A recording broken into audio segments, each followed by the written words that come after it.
po sa ating gathering ngayong pong umagang ito. Mga nanonood sa online, pagpalain po kayo ng Panginoon.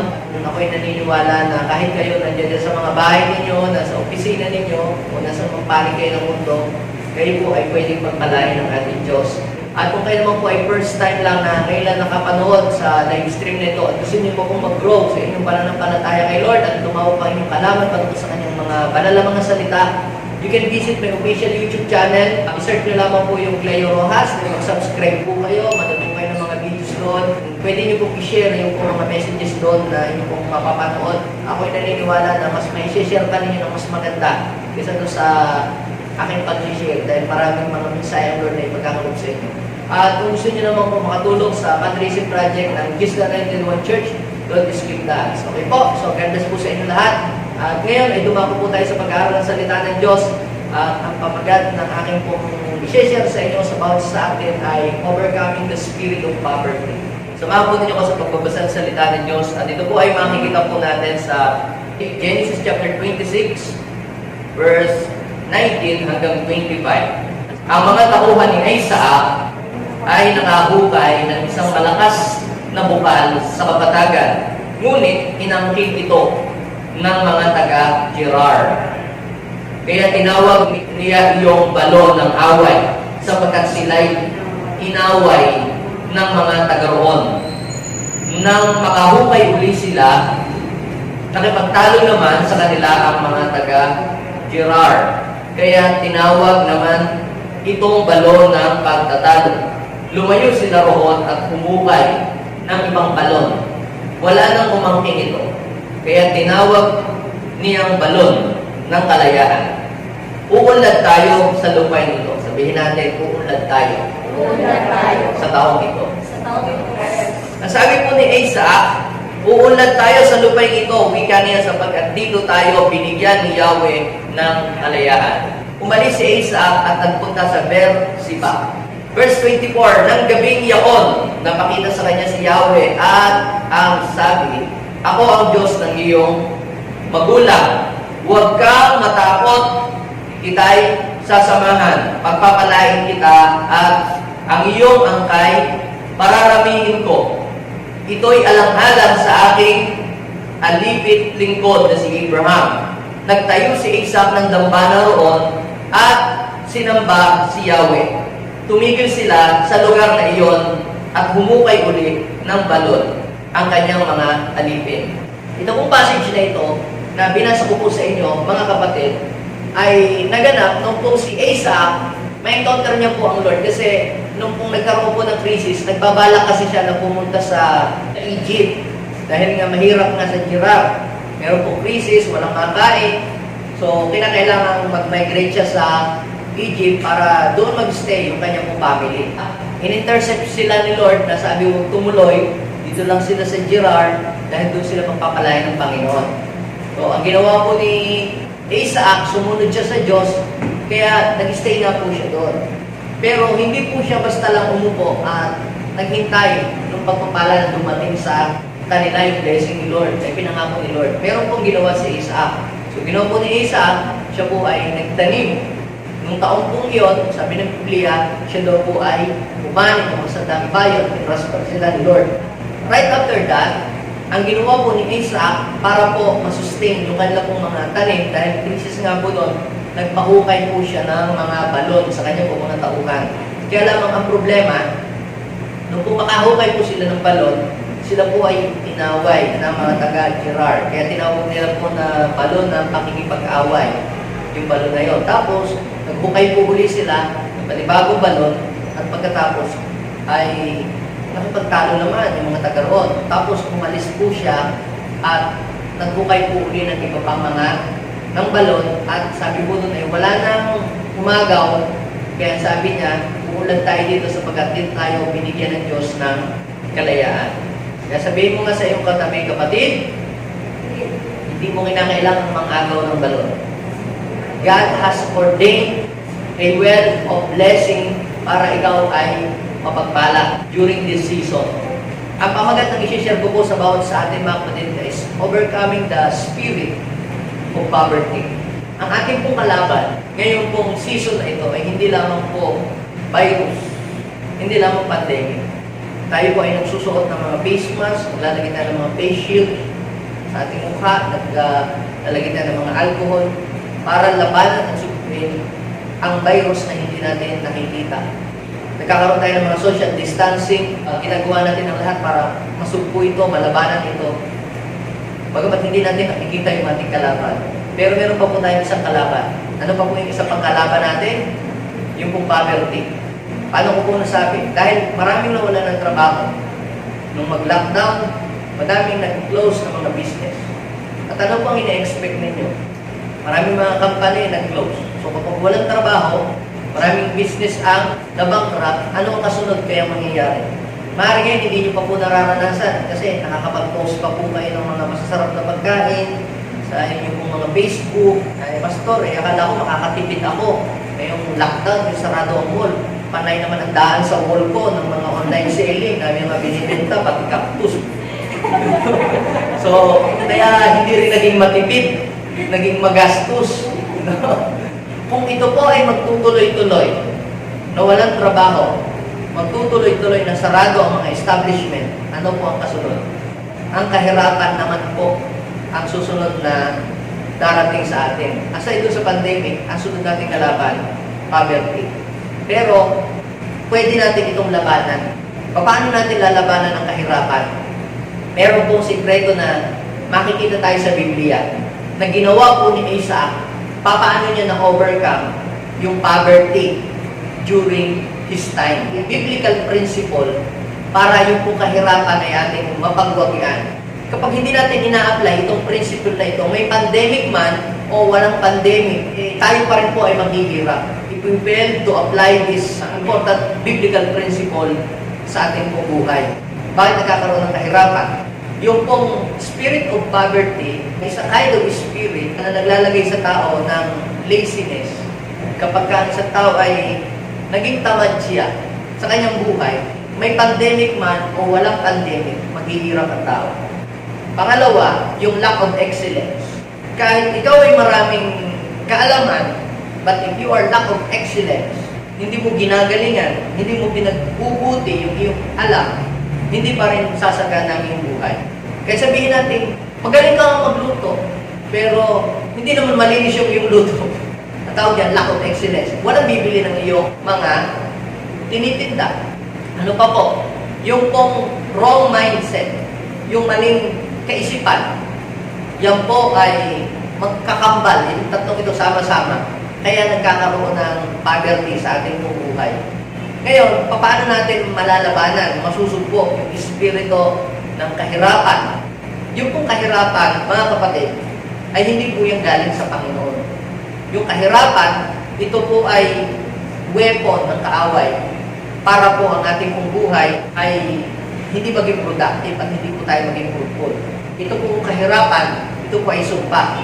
Pero, kung pwedeng yung kahirapan ay hindi magtagumpay sa iyo or kung pwede yung kahirapan mangyari sa iyong buhay. Depende na lamang kung paano mo ito susugpuin o lalabanan. Anong ginawa po ni Isaac? Paano niya napaglabanan yung kahirapan nung kanyang panahon? Dahil sabi ng Biblia, sa panahon ng kahirapan, siya naman inanagana. Naghirap yung mga tao, pero siya, nag-prosper ang buhay. Posible pala, mga kapatid, na kahit nasa panahon tayo ngayon ng taghirap, pero ikaw ay bukod kami sa inyong lugar, sa inyong pook, sa inyong barangay, na masagana ang buhay. Pwede palang mangyari yun. Paano mangyayari yun? Tingnan natin doon sa ginawa ni Isaac. At yung nangyari kay Isaac, dalahin naman natin sa ating sitwasyon. Yung pong principle ng Diyos noon na in-apply ni Isaac ay yung pa rin po yung principle. Ito po ay pwede pa rin natin i-apply sa oras na ito. Ano po yung unang-unang bagay na makikita po natin dito?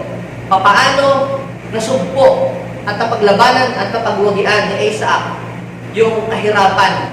Una, we have to acknowledge God as the ultimate source of blessing.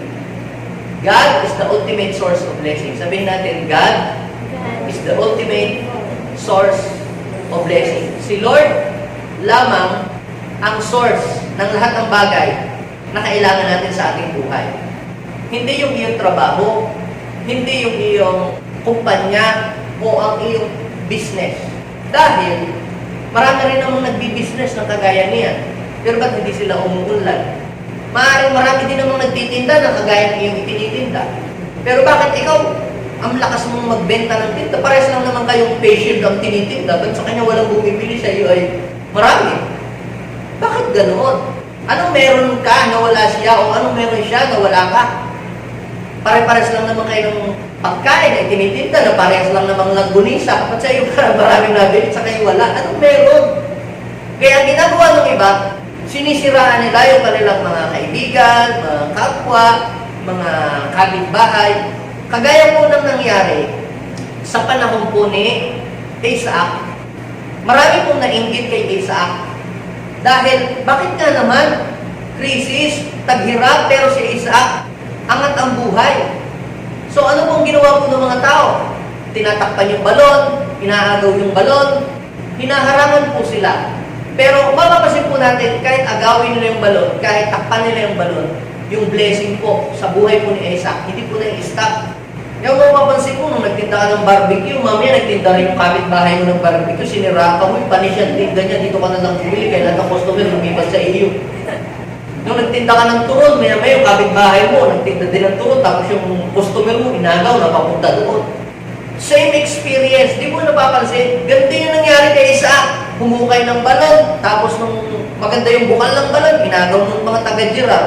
So ano po ang ginawa po ni Isaac? Lumayo na lamang, nagbukay ulit, tapos mamaya, inagaw na naman yung balon sa kanya. Pero sa tuwing inaaway siya, nung mga tao sa paligid niya, siya na lamang po ay lumalayo. Hindi siya rumirest back. Hindi siya nakikipag-away. Bakit? Si Isaac po ay nag-i-establish siya ng magandang relasyon sa Gerar.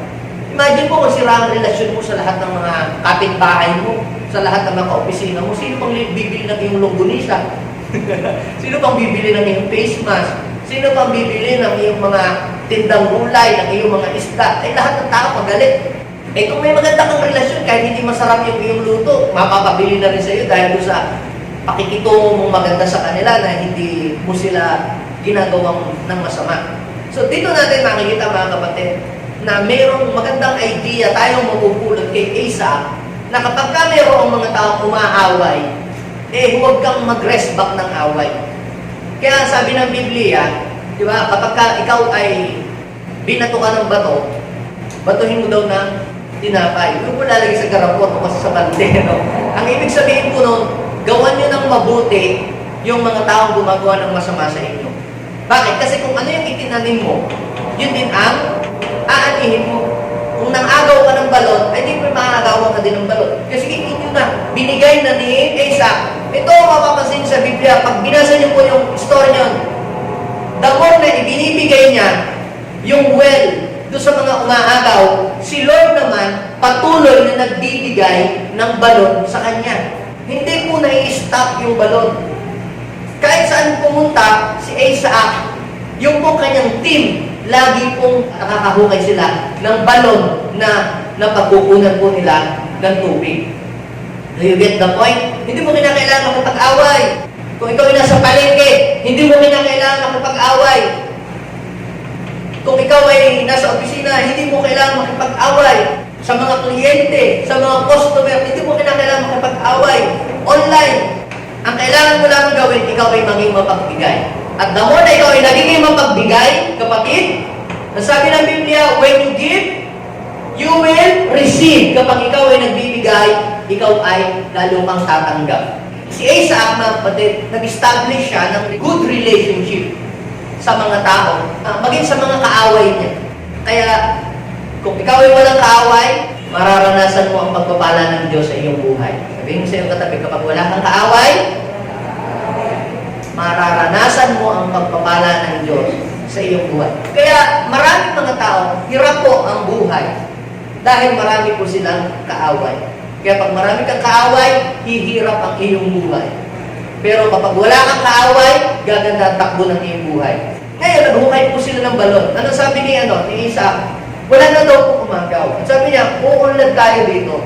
Kasi dito tayo binigyan ng Diyos ng kalayaan. Dito tayo binigyan ng Diyos ng kapayapaan. At pagkatapos po doon sa verse 23, basahin nyo hanggang 25. Verse 23, ang sabi po doon, umalis si Isaac at saan siya pupunta? Sa Beersheba. Ano ginawa niya sa Beersheba? Ito po ay lugar kung saan malayo doon sa kanila pong place ng negosyo or business. So ito yung lugar kung saan makakapag-concentrate siya kasi malayo siya doon sa kanilang tindahan, malayo siya doon sa kanyang mall, o malayo siya doon sa kanilang mga sakahan. Bakit siya pumunta sa Beersheba? Sapagkat meron po siyang inimit na important person doon sa Beersheba. Ang sabi po ng verse 24, nagpakita si Yahweh kay Isaac nung siya po ay nasa Beersheba. So, nakita po natin na ang layunin ni Isaac kaya siya pumunta sa Beersheba is to meet the most important person. At sino yon? Si Lord. Kaya siya ay pumunta doon sa Beersheba kasi inimit niya ang Lord. Dahil kinikilala ni Isaac na ang ultimate source ng lahat ng bagay na meron siya ay walang iba kundi ang Panginoon. Siyempre, kung ikaw ang taong nakahukay ng balon, din siyempre, ikaw lamang ang may balon doon sa inyong lugar. So, ano kang susunod na mangyayari? Siyempre, pipila yung mga magpaparefill ng tubig dahil kailangan namin Isaac ng tubig, kailangan namin kasi may krisis sa tubig. Taghirap. So, bentahan mo muna kami. Pero anong ginawa ni Isaac? Sa oras ng pagsamba, inuna niya ang Panginoon. Di po ba tayo, minsan, linggo, maraming mamimili ngayon kasi ang mga tao, family day, ang mga tao pupunta sa tindahan, ang mga maliki. Kaya, nasasacrifice natin yung time para kay Lord. Nawawalan talaga tayo ng time para sa Panginoon. Wala tayong fellowship, wala tayong divine encounter, wala tayong feeding. Mapapansin po natin na kahit financially, ikaw ay ma-bless without spiritual blessing ni Lord, nanghihina ka pa rin spiritually. Pero pansinin niyo si Isaac, iba ang ginawa niya. Nakahukay daw po sila ng balon, pero iniwanan niya yun. Siya ay pumunta sa Beersheba at na-encounter niya doon si Lord. Nakipag-niig siya sa Panginoon. Kinakailangan natin i-pursue yung blesser, hindi yung blessing pa. Naghahabol tayo ng blessing at hindi muna tayo makapag-attend o makapag-church o makapag-worship kay Lord. So pati yung mga natin sa Panginoon, hindi natin ito nagagawa kasi nga naghahabol tayo ng mga blessing. Si Isaac, ang kanya pong pinorso sa buhay niya, mga kapatid, ay hindi yung blessing, hindi yung blesser. At anong napala niya sa pagpunta niya sa Beersheba nung ma-encounter niya ang Lord? Isaac received God's promises while he is in Beersheba. Anong promise ng Lord sa kanya? Anong sinabi ng Lord sa kanya? Sabi ng Lord sa kanya, huwag kang matakot. Fear not. Sabihin mo sa iyong katabi, huwag kang matakot. Sa akin pong mga pagpunta sa mga bahay-bahay at pagbisita sa ating mga kapatiran, lalo na kasi yung mga hindi ba nakakapunta sa church. So, kailangan bisitahin, puntahan. Mababakas mo sa mukha, mababakas mo sa reaction ng mga tao, yung takot. Hindi ko alam kung natatakot sila sa akin dahil baka may dala akong virus o whatever. Yung takot na dahil narinig ko na sa balita, dahil mga namamtay, mga sakit-sakit na yan, hanggang ngayon wala pang mga natin discover na mga gamot. Makikita mo po sa kanilang puso yung takot. Pero, mga kapatid, hindi po pala tayo dapat matakot. Sabi ng Panginoon, fear not. Huwag kang matakot sa virus. Our God is more powerful than the coronavirus. Ang isa pa, sabi ng Panginoon, ikaw ay aking pagpapalain. Diba sabi ng Panginoon, I will bless you. So, hindi ka lamang po protection ng God, i-bless ka pa niya. At ano pa sabi ng Lord? Papadamihin ko ang iyong lahi. Alam niyo po, sabi ng iba, itong sakit na ito, hindi siya natural. Sabi ng iba, ito man-made. Okay, natural man yan or man-made. Ang motor pa rin yan si Satanas. Ano ang purpose ng sakit? Para maubos ang tao, mamatay lahat. Kasi the devil came to steal, to kill, and to destroy. Ayaw ng demonyo na dumami ang tao. Kaya gusto ng demonyo ang mga tao mamatay. Now, Ang sabi ng Panginoon kay Adam, go and multiply, be fruitful and increase your numbers. So kaya yung pagpatay, pag-ubos ng tao, pagbawas ng mga tao, is against the will of God. Kita po ninyo si Abraham. Sabi ng Panginoon, pagpapalain ko ang iyong lahi. Pero ano ang problema? Hindi mga naksi, Sarah, baog. Ang sabi ng Panginoon kay Isaac, pagpapalain kita. Kaya lang ang problema, si Rebecca rin, baog. Si Jacob, yung asawa niya, baog din si Rachel. Kita ninyo po, ang demonyo, ayaw niya ng multiplication. Pero sabi ng Panginoon, I will multiply you and increase your numbers. Dadami kayo. Kaya sabihin mo sa iyong katabi, huwag kang matakot, dadami ka pa. Hindi mauubos ang iyong lahi. Mag-i-exist ka pa rin dito sa mundo. Sa kabila ng may mga pandemic na ganyan, mayroong mga sakit-sakit. If God is with you, wala kang dapat ikatakot. Ikaw ipoproteksyon na ng Panginoon. Si Asa, kahit inaagawan na ng balon, kahit tinatabunan na yung balon, patuloy na nagpa-prosper pa rin ang buhay. Yan po ang advantage ng sinasamahan ng Diyos. Kaya, during this season, during this pandemic, huwag kang mag-alala, huwag kang matakot. Ang kailangan, importante, number 1, yung pagsama ng Diyos. At pag nasa iyo ang pagsama ng Diyos, kapatid, kahit saan ka pumunta, kahit saan ka humayo, north, south, east, west, ang pagpapala ng Diyos ay dadaloy sa iyong buhay. The enemy cannot intercept the blessing that God has ordained to you. Si Asa, marami siyang pwedeng gawin, pero Asa gave a special time to meet God. Pag tinignan ninyo po doon, pumunta siya sa Beersheba, anong ginawa niya? Nag-worship. Anong ginawa niya? Nag-build siya ng altar para kay God. At ano ba ang ginawa niya? Nag-stay siya doon. Kapatid, sa panahon ito, ang number 1 natin kailangan, we must build an altar to God.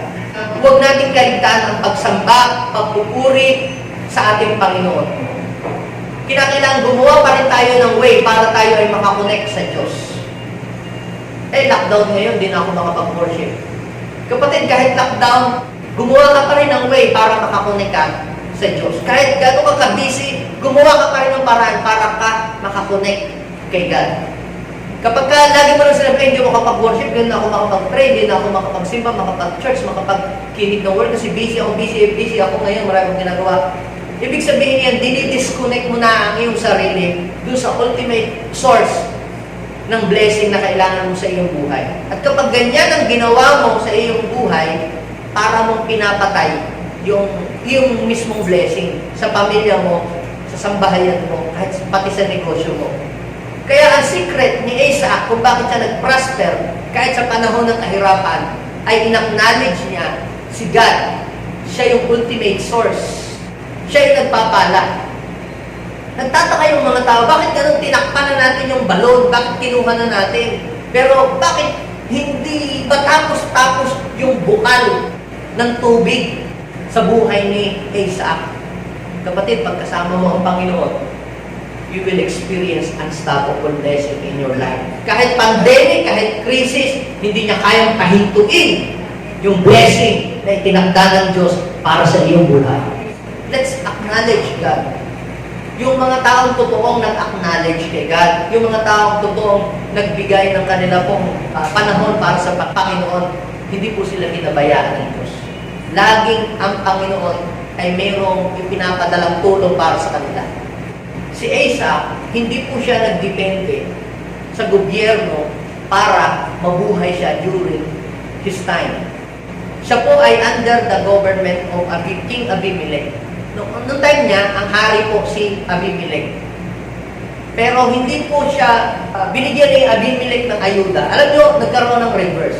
Siya pa po ang nagbigay ng tulong kay King Abimelech. Ang sabi po ng hari, Isaac, mas mayaman ka pa sa amin. Dito po mga kapatid, kapag ikaw ay may pagsama sa iyo ang Diyos, the Lord will bless the works of your hands. Pag may pagsama ang Diyos sa buhay mo, pagpapalain ng Diyos ang lahat ng ginagawa mo. So you must acknowledge God. He is the ultimate source. Siya lamang at wala nang iba. Hindi yung iyong trabaho. Pwede ng Lord pa istapin yung iyong trabaho eh. Di ba ka? Pwede pa istapin ng Panginoon yung iyong negosyo. Pero kapag kasama mo ang Panginoon, kita ninyo, baligtad, no? Kahit pa magsara, ang mga pinagtatrabahuhan mo o opisina mo, laging magbubukas si Lord ng way para i-provide ang iyong mga pangangailangan. Wala po yun sa, hindi, magaling siya kasi mabukas siya kasi eh. Magaling siya kasi magsalita eh. Tsaka, marami kasi siyang connection. Tsaka, ma-PR kasi siya. Kapatid, kahit gano'n ka ka-PR, gano'n ka kagaling, marami kang connection. Kung hindi sasama sa iyo ang Diyos, lalo na sa panahon ito, kung hindi ka sasamahan ng Panginoon, nothing will happen to you. You will become left behind. Pero kapag ka nasa iyo ang Panginoon, enough na yun. Ay gagabayan ka. Ililid ka ng Panginoon sa tamang lugar kung saan ikaw ay mapapabuti. Ganyan po ang nangyari kay Isaac. Second thing, ano yung una? We must acknowledge that God is the ultimate source of blessing. Diba? Kapag daw po ang isang sanga ay hindi nakakabit sa puno, yun daw kung sanga na yun ay hindi mamumunga, hindi magiging fruitful. Ganon din ikaw. Hindi magiging productive at hindi ka magiging fruitful sa iyong trabaho o sa iyong business o sa iyong career if your life is disconnected from the Lord. Hindi ka mamumunga. John 15 verse 4, hindi ka mamumunga. John 15 verse 5, apart from God, you can do nothing. Then secondly, you must build a pipeline of blessing to flow in your life. You must build a pipeline. Ang blessing, mga kapatid, ipinore out na ni Lord. Nandito lang ang blessing. Nasa air ang blessing. Nandiyan lang ang blessing. Parang hindi mo ito napapansin. Pero yung blessing, ipinore out ni Lord. Pero meron kang gagawin. Yes, prayer is important. Mag-devotion ka, that is very important. Importante yan. Kailangan natin yan. Mag-worship ka kay Lord, dumalo sa gawin. Kailangan yan. Mag-pray tayo na mag-pray. Magdasal tayo na magdasal para bless. Tama po yan. Dito sinasabing masama yan. Ginagawa namin yan. Kaya nga kami naglalakad, kami nag-pray-pray o nagdadrive, pray-pray pa rin. Mahalaga kasi yan. Pero hindi natatapos doon. Kaya sabihin natin, nag-pray tayo, nagpapasting pa tayo, maghapon. Pero kung hindi ka mag-build ng pipeline o blessing para dumalo yung blessing para sa iyo, magiging biktima ka ng poverty. Ano ba ang ginawa ni Isaac? Paano siya sumagana sa panahon ng kahirapan? Basahin po ninyo in Genesis chapter 26, verse 12, at saka po 13. Mapapansin po natin dito na hindi lamang po siya basta nagdasal. Ano pong ginawa niya? Siya po ay meron po siyang naiwang lupa ang kanyang ama sa kanya. Na, anong ginagawa ni Isaac? No? Kasi si Isaac kasi dahil taghirap nga, gusto niyang iwanan yung kanilang napakalawak ng kanyang lupain. Pero anong gagawin niya? Gusto niyang mag-abroad. Ayaw niyang bukalin yung lupa nung naiwan ng kanyang ama. Pero sabi ni Lord, wag, dito ka. So anong ginawa niya? So ginawa po ni Isaac, pinungkal niya yung lupa nila, nagtanim siya, nasabi ng Bible, noong time na yon, taon din yun, siya daw po ay pinasagana ng Lord, pinayaman ng ating Panginoon. Ano pong ibig sabihin nun? Si Isaac ay nag-build ng pipeline para yung pagpapala ng Diyos, na pinangako pagpapala ng Diyos, ay dumaloy sa kanya. Sa kanyang buong sambahayan, sa kanyang pamilya. Kaya, kung ikaw ngayon ay merong work, kung ikaw ngayon ay may trabaho, you have a pipeline of blessing para ikaw ay managatan. Kung ikaw ay may business, meron kang pipeline para ang buhay mo ay sumagana. Kung meron kang pinaupahan tindahan, o kung ikaw ay meron kang online business, o kung meron kang dinideliveran ng pagkain araw-araw, meron kang pipeline of blessing para sumagana ang iyong buhay. Kung ikaw ay nagtatrabaho, ikaw ay mayroong pipeline Kaya lang, kung wala ka ng business, wala ka pang trabaho, wala ka pang negosyo, wala kang ginagawa, nagdadasal lang, ikaw ay katulad ng isang tao na gumigising ng umaga na may daladalang timba na naghahanap ka kung saan may tubig. Saan kaya makakakuha ng tubig? At bawat isa sa atin ay mayroong bukal na itinalaga ang Diyos para ang ating pong buhay ay matugunan yung ating mga pangangailangan. Hindi mo kinakailangang mangagaw ng balon. Ang kailangan mo lamang ay i-dig yung well na itinalaga ng Diyos para sa iyo. Pastor, ang hirap naman maghanap ng trabaho. Nakaka-50 resume na ako hanggang ngayon, wala pa rin tumatanggap. Kapatid, dig lang ng dig. Makakakita ka din. Dami ko ng negosyo inumpisa, Pastor, puro lang umpisa. Yung pala naman ang problema, puro umpisa. Kapatid, nakakita ka na ba nang humuhukay ng balon na nung isang hukay, tumigil na? Wala namang bukal dito. Nung hinukay ko, wala namang bumukal. Huwag na, ayoko na. Anong mapapansin ninyo doon sa mga well digger? Yung nagdidig sila. Hukay sila ng hukay. Hindi sila tumitigil hanggang sa mahukay nila yung bukalan, lumabas yung tubig. Sino dito nakapagpatayo na ng deep well?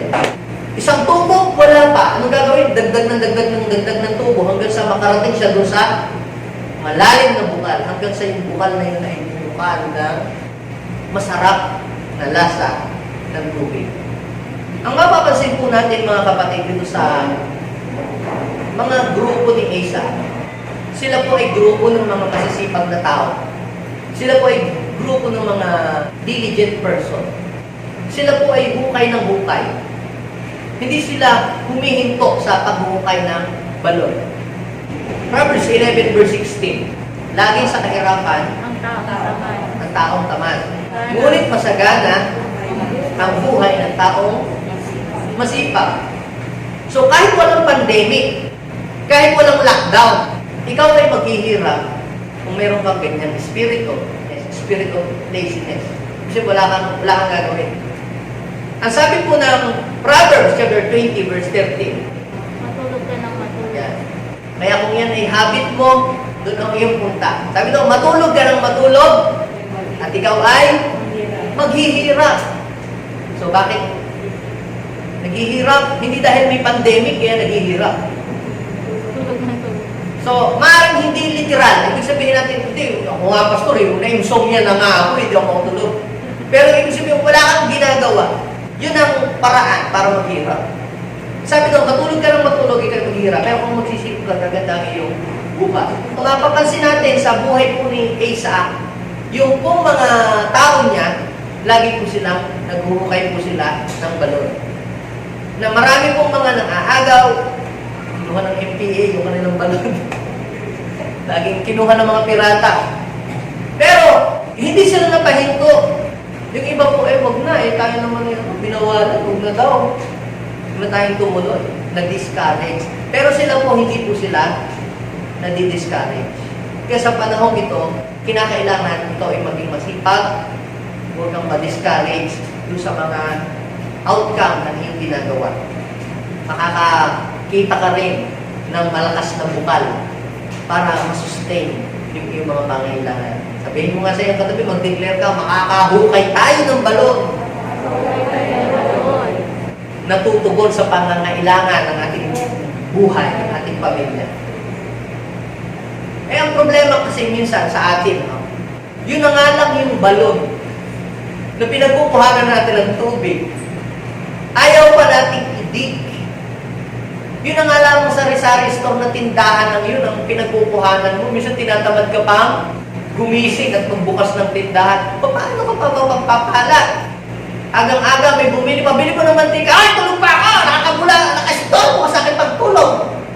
Nag-pray ka kagabi ng Lord, bless mo kami. Agang-aga, kumatok sa inyong tindahan yung mamimili, sarado ka pa, naiinis ka doon sa nabili. So, anong ibig sabihin? Si Lord nagpadala sa iyo ng pagpapala. Kaya lamang yung iyong tubo ay hindi mo inaayos. Minsan naman may barado ang ating tubo.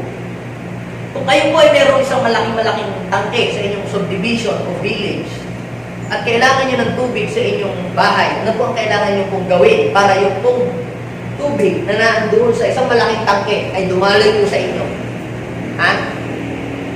Kukuha ng timba at mag-iigib. Pwede rin yun, di ba ba? Kaya lamang, napakahirap kung araw-araw ganun ang gagawin mo. Ay anong gagawin mo na lang para dumaloy sa iyo yung tubig, yung bukal, o yung masarap na inumin na nadali sa iyong bahay. Anong gagawin mo? Kukuha ka ng hose o tubo, ikukunik mo doon sa tangke para dumaloy sa iyo. Na hindi ka mahihirapan. Bubuksan mo lamang, lalabas na yung tubig. Ano po ang point?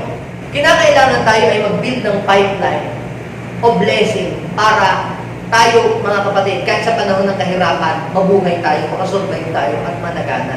Kung tayo po ay maghihintay lamang, kailan kaya dadating ang relief, kailan kaya dadating ang mga tulong na yan ng DSWD o ng SAPO o ng kung sino. Ikaw ay katulad ng isang taong may daladalang timba, saan kaya makakakuha ng tubig dito? Saan kaya may tubig? Ganon ang mangyayari sa iyo.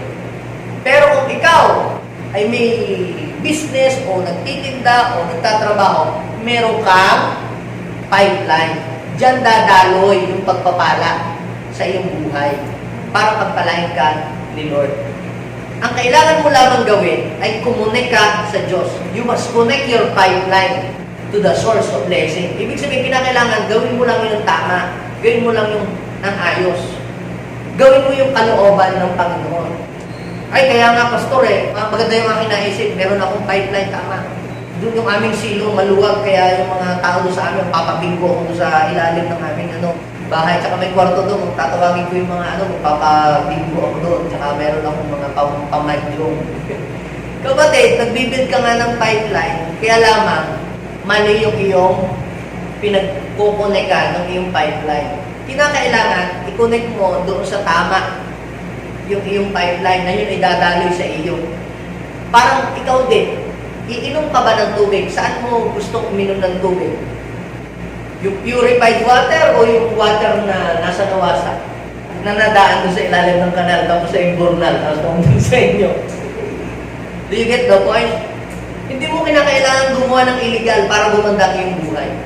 Samantalang marami rin namang mga trabahong legal para i-bless ng Diyos ang buhay. Kapag ang ginagawa mo ay legal, sasama sa iyo ang Panginoon. At saka, kapag ang ginagawa mo illegal, mabubuhay ka lagi sa takot. Pangalawa, lagi kang magtatago. Pangatlo, lagi kang takbo ng takbo. Kaya nakakapagod. Pero kapag ka ikaw, ang ginagawa mo ay tama, meron kang confidence sa iyong ginagawa.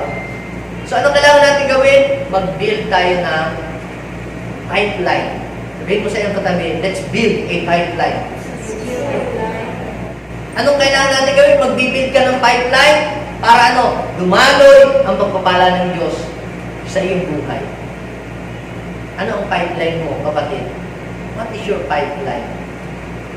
Ang blessing ni Lord na andyan na sa ating paligid. Ang blessing ni Lord, ipinur out na. Kaya lamang, kinakailangan mo ng pipeline. Para yung blessing na yon ay sa iyo ang diretsyo, sa iyo ang punta. At kung meron kang pipeline, lakihan mo naman ang iyong pipeline. May pipeline ka nga, straw naman ang sesto. Kailan pa'y mapupuno? Bago 10 kayong hihigo, sabay-sabay. Anong mangyayari? Dehydrate. Mangyayari sa inyo. Minsan kasi, yung isang nagtatrabaho, yung 10 tao, aasa doon sa isa lamang na nagtatrabaho. Mahirap yun. Anong kailangan natin gawin? Damihan natin ang pipeline para maging magaan ang ating buhay. Kung bakit ang kahirapan ay nagtatagumpay sa buhay ng tao? Sapagkat, una, wala siyang pipeline of blessing. Yung po yun, mga kapatid. Kung wala tayong pipeline, maghihirap tayo. Kahit walang pandemic, tayo ay maghihirap. Masinin niyo po, bakit sa Pilipinas ang daming mahirap? Kasi lagi naghihintay ng rasyon. Ngayon, kung kayo po ay kabilang, hindi ko po kayo mamisinterpret. Kung kayo kabilang, doon sa mga nabibigyan ng gobyerno ng ayuda buwang-buwan, di pasalamatan ninyo at magpatiway kayo kay Lord dahil kayo nabigyan. Pero, kinakailangan po ninyo mga kapatid na paganahin ng idea paano mamumultiply yun. Yun po ang ginagawa, pinagsusugal ng iba, ipinambibisyo ng iba. Eh kung ang ginagawa, binibigyan ka ng gobyerno ng ganyan, binibili mo ng saging doon sa palengke, ginagawa mo marihuya o binabalot mo at inililibot mo diyan, madudubli yung perang ibinibigay sa iyo. Hindi ka maghihirap. Ang tawag po doon, pipeline. Ibig sabihin, may pagdadaluyan ng blessing si Lord sa iyo. Pwedeng si Lord ay magpadala ng uwak sa atin at tayo ipagpalain. Tama? Tama mali? Eh bakit pastor si Elijah? Oh, di ba? May uwak na nagpapadala sa kanya lagi ng blessing. Tatanungin ko po kayo, forever ba yung uwak? Forever ba yung uwak? Hindi, nakakainom nga siya ng ng batis pa nga, sa batis pa nga siya na inom. Dumating po yung time na nag-stop yung batis, na wala na, iga na. Dumating din yung time, nagsawa na yung uwak. Ibig sabihin, wala na nagsusupply, ubus na. Hindi laging malakas yung taong nagpapadala. Ba, nasa abroad. Kung may nagpapadala sa iyo sa abroad, bumabubad. Hindi habang panahon laging makakapagpadala yun sa iyo. Hindi habang panahon laging mayroong susuporta sa iyo. Hindi laging habang panahon yung tatay mong nasa ibang bansa, laging malakas yung makakapag-abroad. So ano po ang kailangan natin gawin? Kinakailangan natin mag-build tayo ng pipeline. Na kahit walang nagbibigay sa iyo, wala kang abroad, may blessing na dadaloy sa iyo, papunta sa iyo, at hindi ka maghihirap. Sabihin mo siya katabi, kung meron kang pipeline o blessing, hindi ka maghihirap kahit sa panahon ng pandemic. Eh ako nga, pastor, lagi naman akong nag-a-apply ng trabaho, lagi naman masipag naman ako, busy. Ano po ba kailangan kong gawin? Eh baka naman kinakailangan mong i-improve ang iyong sarili, o baka naman kinakailangan mong i-enhance ang iyong skill. Dahil kita ninyo po yung tubo, minsan pagka nababarahan, kinakailangan niya ng linis kinakailangan niya ng tanggal-tanggalin ng kalawang. Kinakailangan natin i-improve at i-develop ang ating pong skill. Yung pala naman, kinakailangan mo lamang ng maayos na presentation o kinakailangan mo pala lamang ng maayos na pagsasalita ang dapat mong gamitin. Kaya lang natuturn off yung mga tao sa iyo kapag ka nagsasalita. So ano pong ibig sabihin? Kinakailangan mong yung tubo, tanggalin mo yung mga sabit-sabit, bara-bara. Yung pala naman, kinakailangan mo dagdagan ng kaunting asin, yung iyong tinda para sumara, para magkalasa. Kinakailangan pala umattend pala ng training lamang para ma-improve ka doon sa iyong skill na yun. Kaya kinakailangan natin i-check ang ating sarili. Ano ba yung well na binuksan ng Diyos para sa akin at idig mo yun, ayusin mo yun, pagandahin mo yun, at doon ka mabubuhay sa well na yun. Hindi mo kinakailangan mangagaw ng well. Ano pong ibig ko sabihin? Kailangan lamang i-discover kung ano yung well na meron ka. Magaling ka bang magluto? Baka yan yung well ni Lord para sa iyo. Magaling ka bang mag-design? Baka yan yung well ni Lord para sa iyo. Yan yung balon. Magaling ka bang mag-manage? Baka yan yung well na binuksan sa iyo, Lord. Magaling ka bang magsalita? Mag-encourage ng mga tao? Magaling ka bang magturo? Baka yan yung balon na binuksan sa iyo ni Lord. Magaling ka bang makipag-transact? O, baka yan yung balon ni Lord na ibinigay sa iyo. Kaya lang, kung yun na nga lang yung balon na binuksan sa iyo ng Lord, ayaw mo bang i-work out? Ayaw mo bang i-dig? Paano ka pa magiging successful and prosperous ang buhay? Ang enemy ng prosperity ay laziness.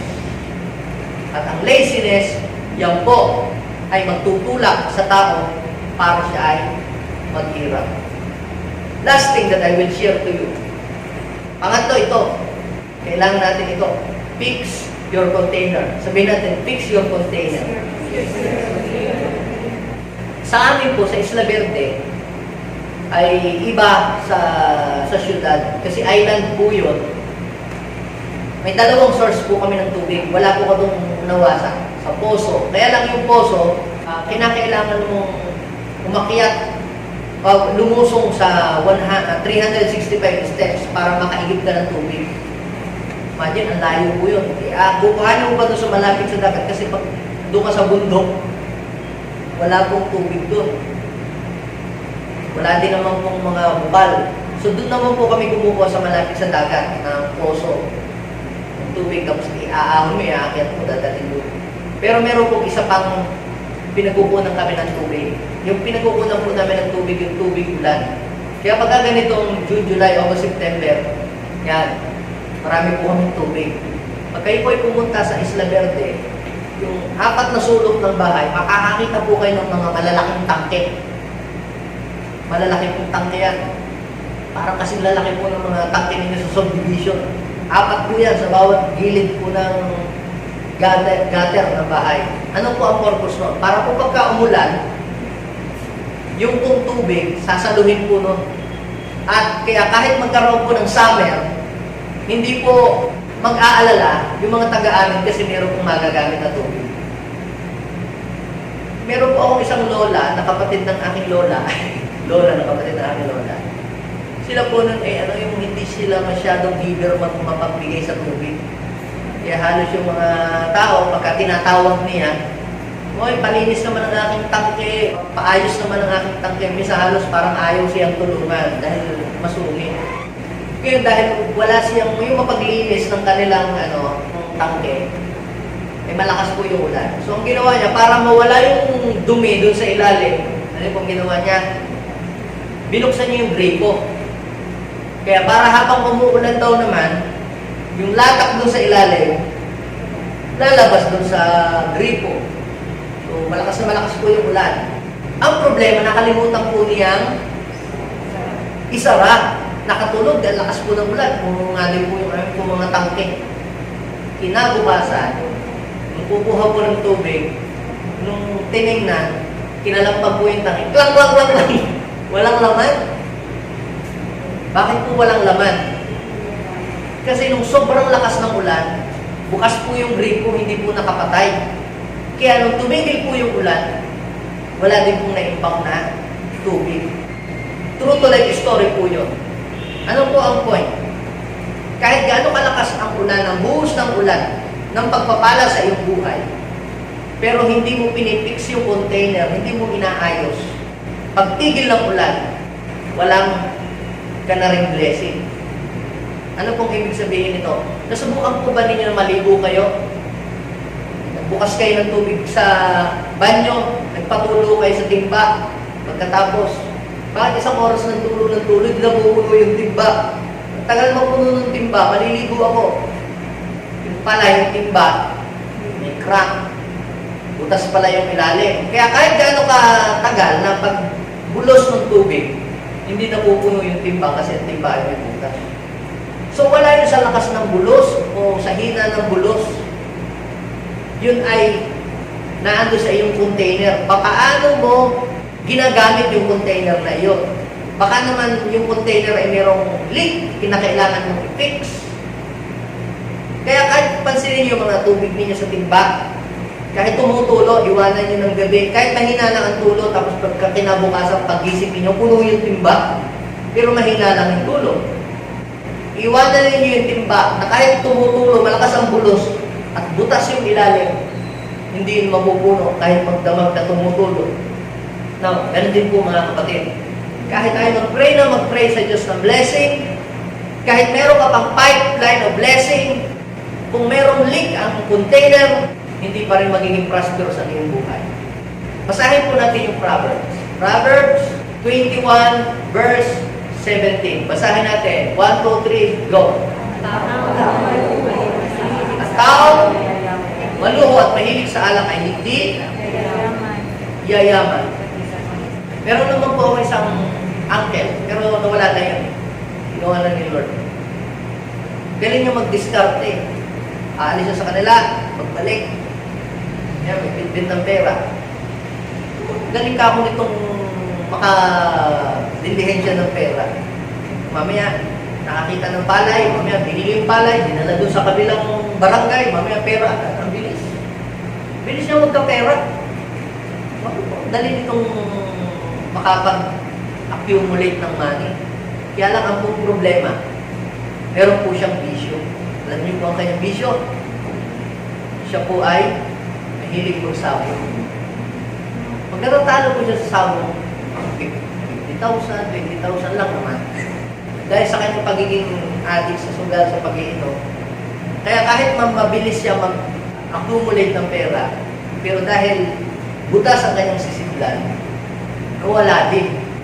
Hindi na natili yung pagpapala sa kanya. Dahil doon. So, ngayon mga kapatid, kahit kayo buhusan ng Panginoon ang pagpapala, pero hindi mo inaayos ang iyong container, hindi mo tinatakpan yung leak, wala rin matitira sa mga pagpapalang ipinupur out sa iyo ng Lord. So, ano ang kinakailangan natin gawin? Kinakailangan natin i-apply. Sa panahong ito ng pandemic, kinakailangan natin i-apply yung principle ni Isaac. Ano ang ginawa ba ni Isaac? Basahin niyo po yung Genesis chapter 26 verse 18. Ano ang ginawa niya? Ipinahukay ni Isaac yung balon na tinakpan ng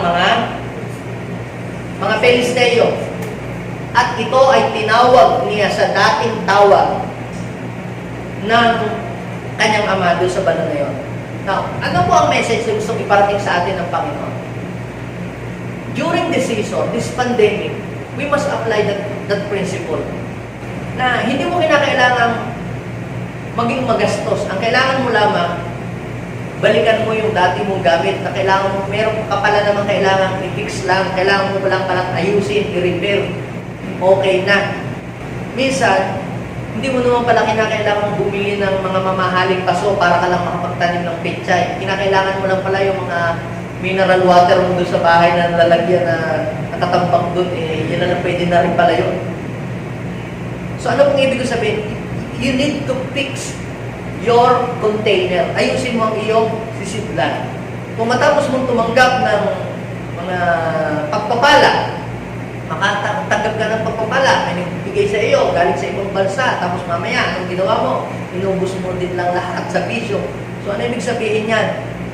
Ang iyong container ay mayroong leak. Tayo mga Pilipino, meron tayong kasabihan na one day, millionaire, di ba? Gano'n naman talaga tayo. Paano naman nga ako, Pastor, makakatipid niya? Ano nga, sarado nga ang mall. Lagi nga naman sa online, lagi naman nadaan yung mga kursi, tsaka yung mga shopping online na ganyan, na meron pang live selling. Napapabili ako, Pastor. Walang problemang bumili doon. Bumili ka, tapos ipagbili mo din. Yun, okay yun. Pero kung bibili ka, tapos itatambak mo lang sa bahay, yun ay hindi po wise na action during pandemic. Anong revelation dito, mga kapatid? Minsan bibili ka ng pantalon, kabago-bago, zipper lamang naman palang sira. Dahil yung zipper ay sira, ginawa mo ng basahan. Pwede mo lang naman palang pagdintan ng zipper na bagot. Okay pa rin naman. Yung iyong shoes na bumuka lang yung swelas, kakabili mo lang kahapon, binasura mo na agad. Kailangan lang pala bumili ka lang ng rugby at iyong i-fix at okay na uli. So, ano pong ibig sabihin dito? We must fix our container. Hindi naman palang iyong bag, kinakailangan lamang kaunti palang tahi. Na ano lang ng kaunti, tinapon mo na. So, kaya anong nangyayari? Bibili ka ng mga bibili. Yung parang yung cellphone, kaya pala nag-hang, marami lang palang mga nakalagay ng mga TikTok at saka mga naka-upload na kung ano mga videos, kailangan mo lang, kaya pala bumabagal. Kinakailangan mo lang palang cleaning. Kinakailangan lang pala na mag-delete ka ng mga apps doon para bumilis. Dahil mabagal, bumili ka na agad uli ng panibagong cellphone. So ano yung ibig sabihin? Kinakailangan mong i-fix ang iyong container. Dahil kung hindi mo i-fix ang iyong container, kahit buhusan ka ng Diyos ng pagpapala, kahit i-pour out ng Diyos ang maraming mga blessing sa iyong buhay, maghihirap ka pa rin. Bakit? Anong kailangan? You have to fix your container. Ano pong ginawa po ni Isaac? Ipinahukay niya yung dating balon, ni-restore. Linis lang pala naman yung kawali na kailangan gawin mo sa yung kawali, gagana pa naman pala yung aandar. Hindi mo na kailangan bumili ng bago. Meron nga kami nasira doon sa bahay. Ito, akala ko pwede nang itapon. Yung kasirola, natanggalan na yung tangkay, tapon na natin ito. Yung pala kinakailangan lamang palitan lang naman pala ng hawakan, okay pa rin, gagana pa rin, mapapakinabangan. Yung pala naman, ang kailangan lamang ng iyong kalan, kailangan lang itaktak para matanggal yung alikabok, gagana pa. Ayaw magningas yung iyong kalan, gusto mo agad, itapon na, bili na uli ng bago. Kapatid, you have to fix your container. Katulad po ng ginawa po ni Isaac, kailangan lang pala naman hukayin, linisin yung balod, gagana pala uli. So kaya sa panahon ito mga kapatid, kinakailangan natin i-fix ang ating container na kinakailangan natin maging frugal. There's a big difference between being stingy at saka yung being frugal. Ano naman yung pastor, di ba? Kakurikutan na yun, marami namang pambili, pwede na tayong bumili. Pwede mo lang palang i-repair yung short, papalitan lamang ng garter, ayos pa naman pala, napakatibay pa. Bakit kinakailangan mo bumili ng bago, kinakailangan mo palang i-restore? Are you following me? So sa panahon ng pandemic, mga kapatid, ito ang kailangan natin pong gawin. Dahil pag hindi natin yung ginawa, we will become a victim of the spirit of poverty. So ano ang kailangan natin gawin? We have to fix our container. Sabihin mo kasi ang katabi, fix your container. Ngayon, what is the difference between being stingy at saka yung frugal? Frugality at saka yung stingy. Yung frugal, pagiging matipid. Yung stingy, pagiging kuripot. Ano pinagkaiba ng dalawa? Yung po halimbawa, kumain po kayo sa restaurant. Kumain kayo sa restaurant, diba? May natirang mga, alam mo, nasa sachet na mga kape at saka mga gatas. Natira. At inuwi mo yun sa bahay, ang tawag doon mga kapatid ay frugal. Hindi po kuripot. Ako naman, yaan mo na dyan. Hindi po, ang tawag po doon ay frugality. Minamanage mo lang yung blessing, binigay sa iyo Panginoon. Pero kung yung bawat lamesa na pinagkukuha mo na yung mga sachet ng iba, yun na yun. Stingy na yun. Yeah. Yung kung hindi naman ginagamit ang aircon o hindi naman ginagamit ang electric fan ay pinapatay mo na walang ginagamit, that is frugality.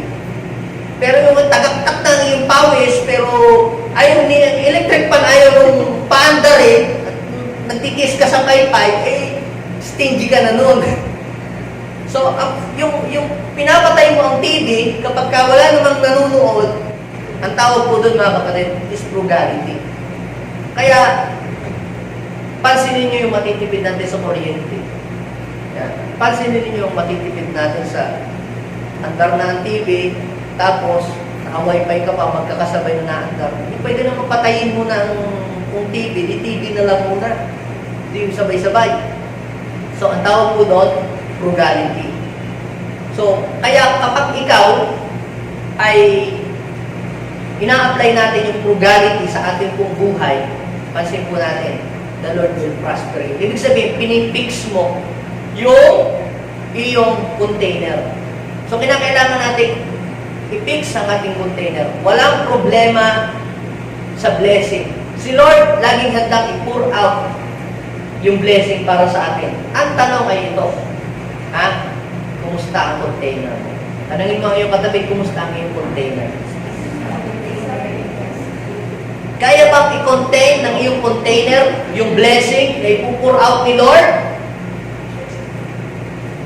Kapag ipinur out ni Lord, hindi kaya masasayang? Bakit ang tagal mo na nagpe-pray ng blessing, pero bakit tama lang yung binibigay ni Lord? Hindi talaga mag-increase. Bakit ganun? Tama lang.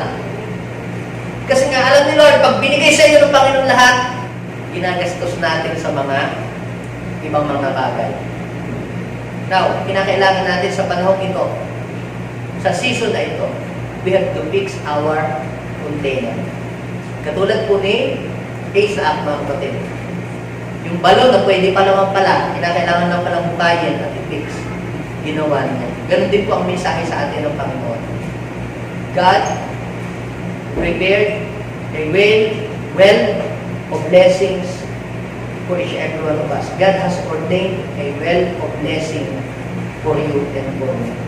Pwede mga sabihin sa iyong katabi, God has prepared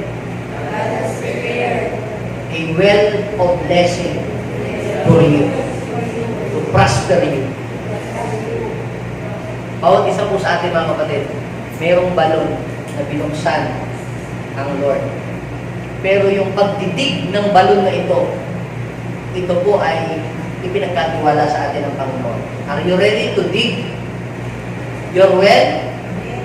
Sige, tayo po lahat ay tumindig sa oras na ito. Let us pray at hilingin natin kay Lord na i-guide tayo ng Diyos dun sa ating balon. Gaya po ni Hagar. Si Hagar, mga kapatid, nung siya po ay umalis sa poder ni Abraham, siya po ay nagpag-alagala sa wilderness. At pagkatapos, hindi niya alam kung ano ang kanyang gagawin, kaya po siya ay nag-pray kay Lord. At kung siya po ay mag-pray kay Lord, sabi ng Bible, binaksan ng Panginoon ang kanyang palingin at nakita niya sa tabi niya pala mayroong balon. At tapos yung balon na yun, pinuntahan niya at yung kanyang lalagyan na container ay pinuno niya ng tubig at yung tubig na yun ay pinainom niya dun sa kanyang anak. Kapatid, may mga balon sa iyong tabi o sa iyong harapan na binuksan si Lord. And I pray today na buksan ng Panginoon ang iyong paningin, spiritual eyes, para ito ay iyong makita. Pahalagahan mo yung balon na ipinagkaloob sa iyo ng Panginoon. You must guard it, take care of it, and the Lord will prosper you. Kahit sa panahon ng krisis, mararanasan mo ang pagpapala ng Diyos. Sino pong nananampalataya doon? At kahit may krisis, kahit pandemic, mananagana ang kanyang buhay. Let's declare right now, Lord, kahit may krisis, kahit pandemic, ang buhay ko ay mananagana dahil sa iyo. Come on, palapakan po natin si Lord. Our Father, we thank you so much, O God. Sa oras na ito, hinihiling ko po na buksan mo ang kalangitan. Buksan mo, Panginoon, ang dulungawan ng langit. Nandito ang inyong pong mga anak. Lord, handa na ang kanilang mga container, Panginoon, para saluhin yung mga ibubuhos mong pagpapala sa kanila.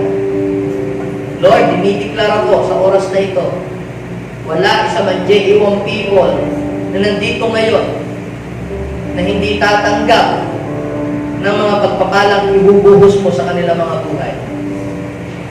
Our Father, right now, pour out the unstoppable blessing to your people. Lord, hindi namin tinatanggap ang espiritu ng kahirapan na siyang magtagumpay laban sa aming buhay. Lord, pinanghahawakan namin ang iyong mga salita. At sa oras na ito, lahat ng mga nagtitiwala sa iyo, O God, bukas ang langit para sa kanila. Saan man sila pumunta, saan man sila umayo, saan man nila dalahin ang kanilang mga panyapak, Lord, sila ay makakatagpo ng balon ng pagpapala. Maraming salamat. Inideklaro ko ito, ngayong week na ito, Panginoon, mararanasan nila ang balon ng pagpapala sa kanilang mga buhay. Lord, walang J.E.1 people na nagtitiwala sa iyo na maghihirap. Lord, yung protection mo ay iparanas mo po sa kanilang mga buhay. Maraming salamat, Lord. Ina-acknowledge ka namin that you are the ultimate source of everything we need. And help us to fix our container, Panginoon. Help us to become a good manager,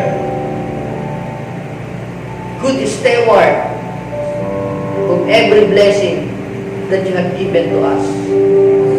Maraming salamat po. And I speak God's promotion sa lahat ng mga babae at lalaki na nandito ngayon. Maraming salamat sa mga pintuan na binuksan mo para sa iyong mga anak. This is our prayer, O God, in Jesus' name. Amen. Isang the best na palakpak po.